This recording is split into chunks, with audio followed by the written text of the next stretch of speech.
जो राई दामोदर व्रत बा आमर जो हविषाड़ी व्रत कार्यक्रम अच्छी एथिरे समानंकर पई आकोमोडेशन तांकर रहिबार व्यवस्था समस्त प्रकार जो आकोमोडेशन व्यवस्था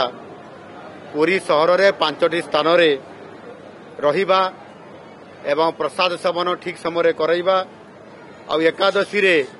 संपूर्ण भाव में फल आहार किभली भाव में कराजिबो व्रत पालन करिबार प्राय समस्त प्रकार व्यवस्था को सरकार निर्देश क्रमे जिला प्रशासन तरफ ये समस्त आयोजन प्रति वर्ष भली ए वर्ष मध्य आहुरी भल भाव यह करा जाउची। आज ये कार्यक्रम जोठी आम आज उपस्थित अछंती वृंदावती निवास ता सहित मध्य बगला धर्मशाला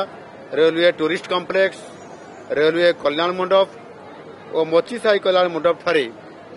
यही भाव में 5टी ये निवास रे 2500 रु 2500 माँ मानकर पाई ये समस्त व्यवस्था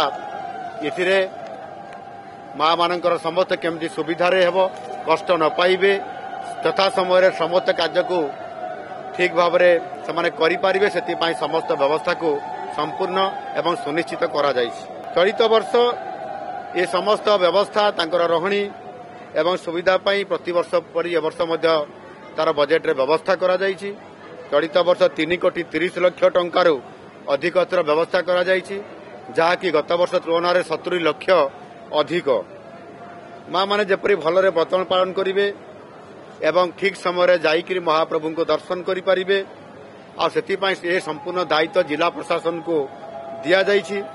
एवं जोठी से रहउचंती जो 5टी धर्मशाला रे सेठी से किभली भाव में भजन कीर्तन एवं विभिन्न प्रकार समस्त सुविधा तांको पई करा जायछि एवं यह निश्चित भाव में माँ माने प्रतिवर्ष एही भाव में